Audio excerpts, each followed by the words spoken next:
आणि आता बातमी जळगावमधून आहे। जळगाव जिल्ह्यात पहाटेपासूनच पावसाचा जोर कायम आहे।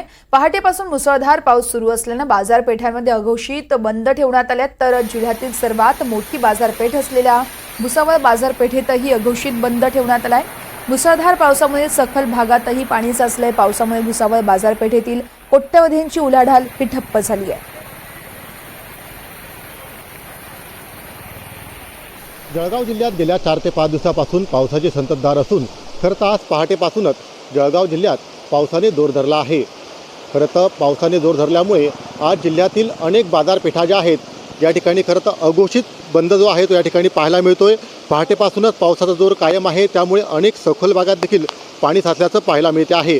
दरम्यान आपण सद्यस्थितीत भुसावळ येथील बाजारपेठेमध्ये आहोत। खरं तर सकाळी 8 वाजेपासूनच भुसावळ येथील बाजारपेठेमध्ये खरं तर मोठ्या प्रमाणात या ठिकाणी उलाढाल होत असते आणि कोट्यावधींची उलाढाल जी आहे ती खरं तर या भुसावळच्या प्रमुख बाजारपेठेमध्ये पाहायला मिळते। मात्र आज सकाळपासूनच पावसाने जोर धरल्यामुळे खरं तर संपूर्ण बाजारपेठ जी आहे हे बंद असून अघोषित बंद जो आहे या ठिकाणी बाजारपेठेमध्ये पाहायला मिळतो आहे। खरं तर पुढील काही तासामध्ये पावसाचा जोर कायम राहणार असल्याची शक्यता जी आहे ती हवामान खात्याने वर्तवलेली आहे। त्यामुळे खरं तर नागरिकांनी काळजी घेण्याचं आवाहन देखील जिल्हा प्रशासनाच्या वतीने करण्यात आलं आहे। मंगेश जोशी, NDTV मराठी, जळगाव।